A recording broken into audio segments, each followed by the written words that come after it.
नमस्कार दोस्तों, स्वागत है आपका हमारे चैनल फ्लो इन भक्ति में। चलिए आज जानते हैं हरियाली तीज के बारे में।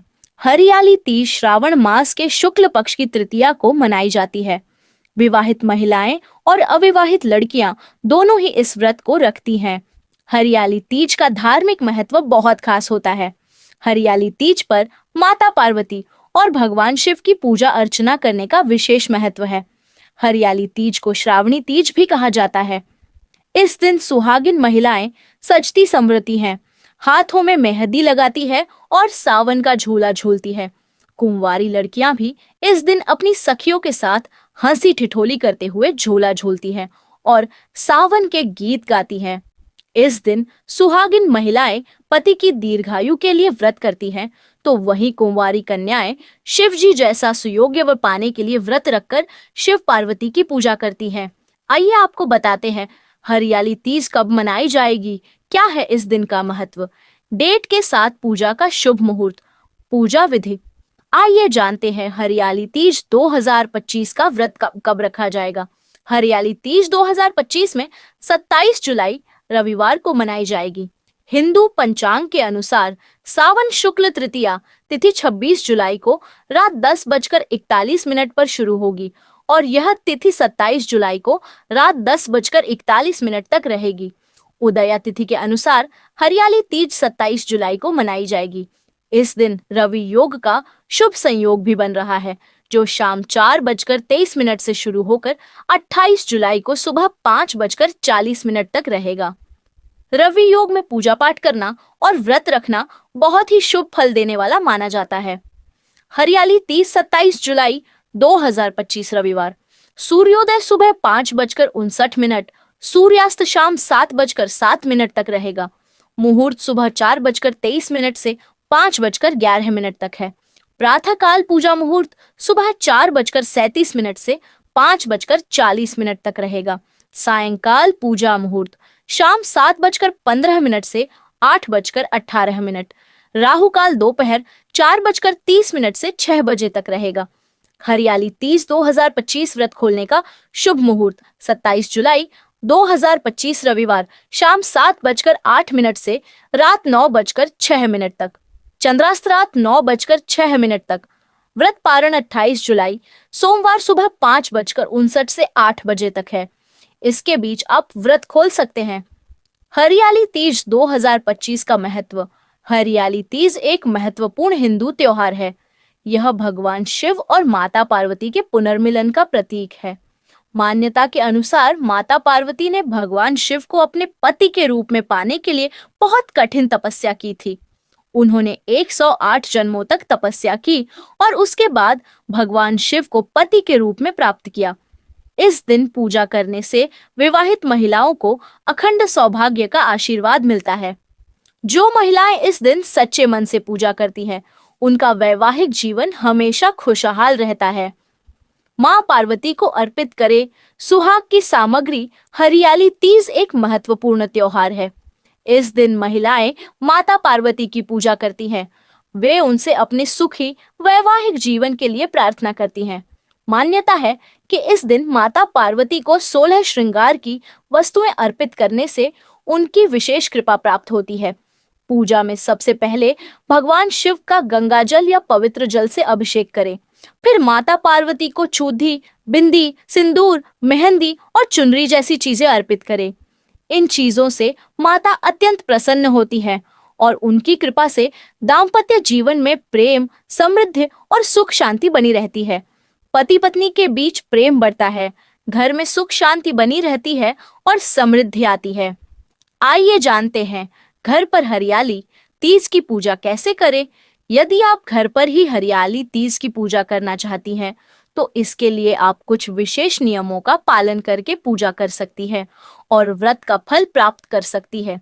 तीज के दिन प्रातःकाल स्नान करने के बाद स्वच्छ वस्त्र धारण करें और पूजा स्थान पर दीपक जलाकर व्रत का संकल्प लें। यह व्रत निर्जला भी रखा जाता है।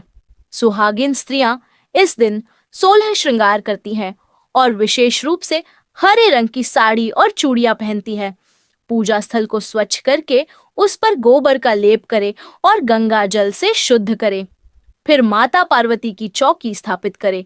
पूजा के लिए शुद्ध मिट्टी या बालू से भगवान शिव और माता पार्वती की प्रतिमा बनाई जाती है। यदि प्रतिमा बनाना संभव न हो तो उनके चित्र या मूर्ति की स्थापना कर पूजा की जा सकती है। पूजा थाली की को सजाकर गाय के घी या तिल के तेल का दीपक जलाएं। फिर शिव पार्वती का आवाहन करें। शिव जी का अभिषेक गंगा जल और पंचामृत से करें। माता पार्वती को 16 श्रृंगार की सामग्री अर्पित करें। बेलपत्र, धतूरा, फल, फूल, चंदन, अक्षत, नैवेद्य और सुपारी से पूजन करें। सभी पूजन सामग्री अर्पित करने के बाद हरियाली तीज की व्रत कथा पढ़े। इसके बाद शिव चालीसा, शिव पंचाक्षरी मंत्र, महामृत्युंजय मंत्र आदि का पाठ या जाप करें और शिव पार्वती की आरती करें। तीज की रात महिलाएं भजन कीर्तन कर जागरण करती है पूजन समापन करने के लिए। अगले दिन मिट्टी या बालू की मूर्ति और पूजन सामग्री को नदी या किसी पवित्र जल स्रोत में विसर्जित कर दे।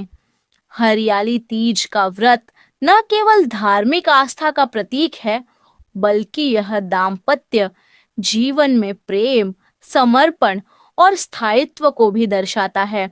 चलिए जानते हैं हरियाली तीज पर हरे रंग का महत्व। हरियाली तीज का त्योहार सावन महीने में मनाया जाता है, जो मुख्य रूप से मानसून का प्रतीक है। इस महीने बारिश होने के कारण चारों तरफ हरियाली छाई होती है, जो प्रकृति को और भी सुंदर बनाती है। इसलिए इस पूरे माह हरे रंग का विशेष महत्व माना गया है।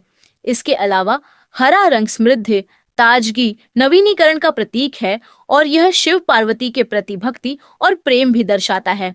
इसलिए हरियाली तीज पर इस रंग की चूड़ियां और मेहंदी लगाने का विधान है। इसके प्रभाव से पति की लंबी उम्र का आशीर्वाद प्राप्त होता है। साथ ही रिश्तों पर गौरी शंकर की कृपा बनी रहती है।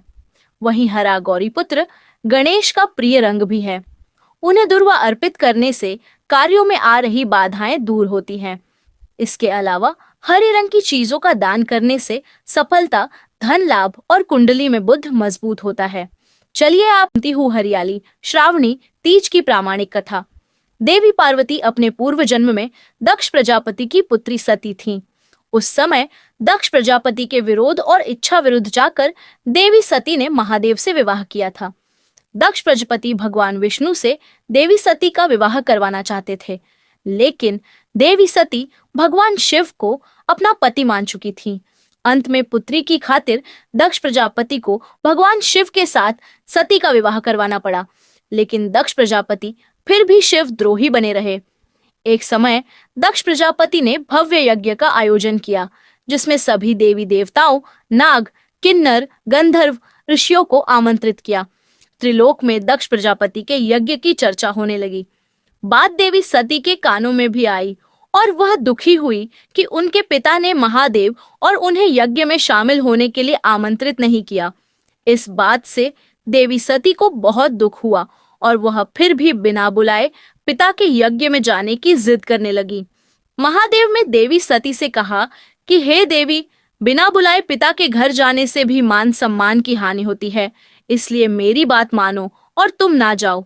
लेकिन देवी सती अपनी जिद में शिव की बात को मानने को तैयार न हुई और शिव से कहने लगी कि आप भले न जाएं, लेकिन मैं अपने पिता के यज्ञ में जरूर जाऊंगी। और वह शिव की आज्ञा बिना ही मायके चली आई। दक्ष प्रजापति ने जब देवी सती को बिना बुलाए आया देखा तो देवी सती और महादेव का बड़ा अपमान किया। उस समय देवी सती को महादेव की बातों को स्मरण हो आया और अपनी भूल पर वह प्रायश्चित करने लगी। सती ने कहा कि महादेव के मना करने पर भी मैं यहाँ आई और मेरे कारण मेरे पति का अपमान हुआ है, अतः अब किस मोह को लेकर शिव के समक्ष जाऊंगी। दुखी और क्रोधित हुई सती उसी समय पिता के यज्ञ कुंड में शिव का ध्यान करते हुए कूद गईं और सती हो गईं। देवी सती के अग्नि कुंड में देह त्याग की सूचना मिलते ही भगवान शिव अत्यंत क्रोधित होकर वीरभद्र को प्रकट किया, जिसने दक्ष प्रजापति के यज्ञ को नष्ट कर दिया। इसके बाद शिवजी घोर साधना में लीन हो गए। इधर देवी सती को भगवान शिव की आज्ञा का उल्लंघन करने का दंड भी मिला और उनका कई जन्म होता रहा। इस तरह देवी सती के 108 जन्म हुए। 107 जन्मों तक वह भगवान शिव को पुनः पति रूप में पाने के लिए तपस्या करती रही। 108वें जन्म में देवी सती का हिमालय की पुत्री पार्वती के रूप में जन्म हुआ। भगवान शिव ने पार्वती जी को उनके पूर्व जन्म के बारे में याद दिलाने के लिए यह सुनाई थी। हरियाली तीज व्रत कथा इस प्रकार है। शिव जी कहते हैं, हे पार्वती, बहुत समय पहले तुमने हिमालय पर मुझे वर के रूप में पाने के लिए घोर तप किया था। इस दौरान तुमने अन्न जल त्याग कर सूखे पत्ते चबाकर दिन व्यतीत किए थे। किसी भी मौसम की परवाह किए बिना तुमने निरंतर तप किया। तुम्हारी इस स्थिति को देखकर तुम्हारे पिता बहुत दुखी थे। ऐसी स्थिति में नारद जी तुम्हारे घर पधारे। जब तुम्हारे पिता ने नारद जी से उनके आगमन का कारण पूछा तो नारद जी बोले, हे गिरिराज, मैं भगवान विष्णु के भेजने पर यहाँ आया हूँ। आपकी कन्या की घोर तपस्या से प्रसन्न होकर वह उससे विवाह करना चाहते हैं। इस बारे में मैं आपकी राय जानना चाहता हूँ। नारद जी की बात सुनकर पर्वतराज अति प्रसन्नता के साथ बोले, हे नारद जी, यदि स्वयं भगवान विष्णु मेरी कन्या से विवाह करना चाहते हैं तो इससे बड़ी कोई बात नहीं हो सकती। मैं इस विवाह के लिए तैयार हूँ। फिर शिवजी पार्वती जी से कहते हैं, तुम्हारे पिता की स्वीकृति पाकर नारद जी विष्णु जी के पास गए और यह शुभ समाचार सुनाया। लेकिन जब तुम्हें इस विवाह के बारे में पता चला तो तुम्हें बहुत दुख हुआ। तुम मुझे यानी कैलाशपति शिव को मन से अपना पति मान चुकी थी। तुमने अपने व्याकुल मन की बात अपनी सहेली को बताई। तुम्हारी सहेली से सुझाव दिया कि वह तुम्हें एक घनघोर वन में ले जाकर छुपा देगी और वहां रहकर तुम शिवजी को प्राप्त करने की साधना करना। इसके बाद तुम्हारे पिता तुम्हें घर में न पाकर बड़े चिंतित और दुखी हुए। वह सोचने लगे कि यदि विष्णु जी बारात लेकर आ गए और तुम घर पर ना मिली तो क्या होगा। उन्होंने तुम्हारी खोज में धरती पाताल एक करवा दिए, लेकिन तुम ना मिली। तुम वन में एक गुफा के भीतर मेरी आराधना में लीन थी। भाद्रपद तृतीय शुक्ल को तुमने रेत से एक शिवलिंग का निर्माण कर मेरी आराधना की, जिससे प्रसन्न होकर मैंने तुम्हारी मनोकामना पूर्ण की। इसके बाद तुमने अपने पिता से कहा कि पिताजी, मैंने अपने जीवन का लंबा समय भगवान शिव की तपस्या में बिताया है और भगवान शिव ने मेरी तपस्या से प्रसन्न होकर मुझे स्वीकार भी कर लिया है। अब मैं आपके साथ एक ही शर्त पर चलूंगी कि आप मेरा विवाह भगवान शिव के साथ ही करेंगे। पर्वतराज ने तुम्हारी इच्छा स्वीकार कर ली और तुम्हें घर वापस ले गए। कुछ समय बाद उन्होंने पूरे विधि विधान से हमारा विवाह किया। भगवान शिव ने इसके बाद कहा कि हे पार्वती, तृतीया को तुमने मेरी आराधना करके जो व्रत किया था उसी के परिणाम स्वरूप हम दोनों का विवाह संभव हो सका। इस व्रत का महत्व यह है कि मैं इस व्रत को पूर्ण निष्ठा से करने वाली प्रत्येक स्त्री को मनवांछित फल देता हूँ। भगवान शिव ने पार्वती जी से कहा कि इस व्रत को जो भी स्त्री पूर्ण श्रद्धा से करेंगी उसे तुम्हारी तरह अचल सुहाग प्राप्त होगा। ये था आज का वीडियो। जानकारी अच्छी लगी हो तो वीडियो को ज़रूर लाइक करें और भगवान का आशीर्वाद के लिए कमेंट में शिव पार्वती ज़रूर लिखें। जय श्री कृष्णा।